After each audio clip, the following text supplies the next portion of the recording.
Ay, Pastor, may tanong ako. Paano yung mga tao na nagsasabi na na-aksidente sila, nakita nila yung impyerno, tapos nabuhay ulit? Yung mga tao ngayon.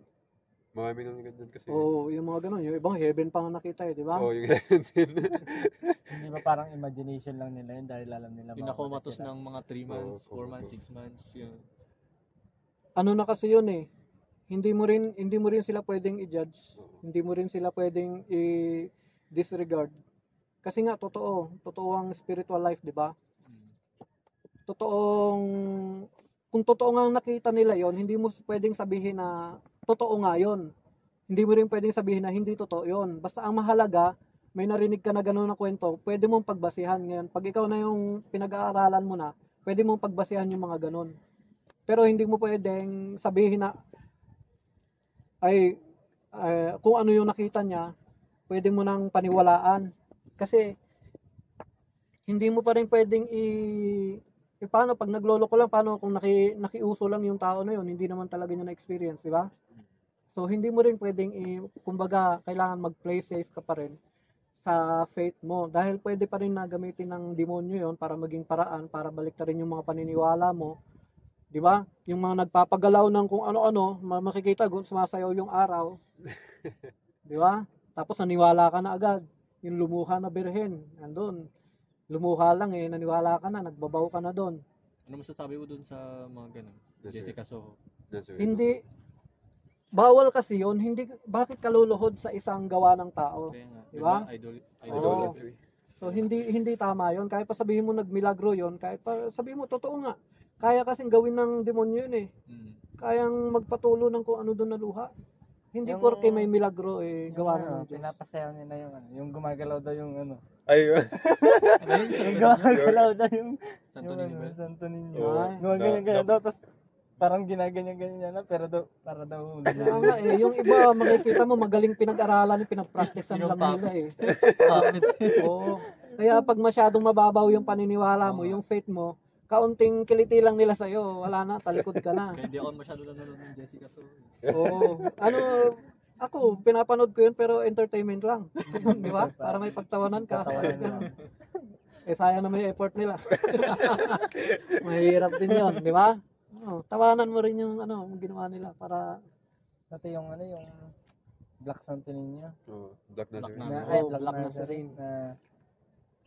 Pupunas ka lang ng marami nga namamatay doon dahil naiipit di ba? Yung magdadala ka lang tapos pupunas doon. Pupunas mo. Pwede may punas sa may sakit, gagaling ka na.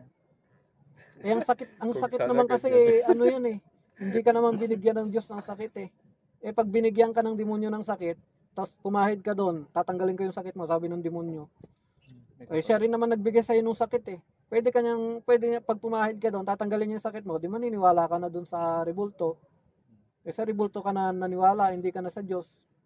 Hindi naman Diyos yung rebulto, gawa sa kahoy yun, di ba?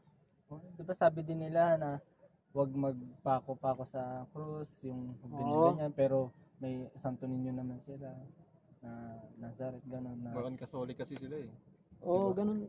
Sila rin naman yun, yung nagpapapako. Mga Catholic din yan. Catholic ako, pero hindi ako naniniwala sa ganyan kahit nasa Manila. Wala naman sa religion yan, pre. Wala sa religion yan. Kahit pa sabihin mo nagpapako ka sa krus, hindi ka naman nagdadasal, hindi mo wala ka man lang di ba? Kumbaga yun, pakitang tao lang para sabihin ng kapitbahay ko, mabait ako. Kasi nagpapako siya para mabawasan yung kasalanan niya. Paano yung iba? Social lang. Kaya nga, yun nga ang unfair doon. Kaya, diba itatayo pa siya sa cross? Iba Yung pa nyo na ako buhat sa sa kanya, kasama na din. Tapos, lalagyan pa ng alcohol yung pako. Bakit? Takot kang matetano, pero hindi ka takot mamatay? Ano klase yun? Kung talaga magpapapako ka, papako ka na diretso, huwag ka na alcohol. Kaya mga ganon, sayang, pinapagod mo lang yung sarili mo. Diba? Ano masasabi mo kay Pastor Kibuloy, Pastor? Kibuloy. Ayun, nasa Biblia yun Darating talaga yung mga tao na ganyan, mga... So, sabi niya kaya daw kontrolin yun. May push button siya, di ba? Fake prophet. So, sinasabi mo na fake prophet siya? Kasi kiniklaim niya, anak siya ng Diyos Oo nga. eh yun pa lang, ibagsak na siya kahit ano pang milagro gawin niya. Pero Mali dami naman ng yun followers ah. Oo. Ang Kapag dami, ang dami ano pa. kasi, parang demonyo, parang nasano. Suportado ka na eh, Satanas eh. Oo. Sa tingin mo, nasa likod niya si Satanas o kaya misunderstanding niya lang yun?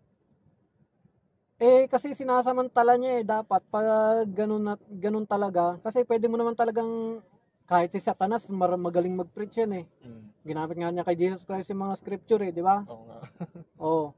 Eh, paano ka man, kaya hindi porke ganun na alam niya yung salita ng Diyos eh, maniniwala ka na sa kanya. Ang dami pa nilang ano, Oo. yung simbahan. May private Oo, jet pa nga ano siya. siya, matindi nga siya eh. Oo. Pero Sa hindi daw ibang siya bansa, hindi daw siya Christian or anong denomination or religion. Hindi eh, siya nga ang Diyos eh, anak nga siya ng Diyos eh. Kung Christian siya, si Jesus Christ ang Diyos niya. Pag paano magiging Christian yun eh, siya nga ang anak ng Diyos. Siyang appointed son of God. Yung narinig ko yung sinabi niya ganun, parang hindi ko na siya pinakinggan nung mga sumunod na araw. Buti nga, hindi siya yung nagsasabing magsakrisacrifice din ng tao. Oh, parang ganun pa rin. Panoorin mo pa rin para ma-entertain ka.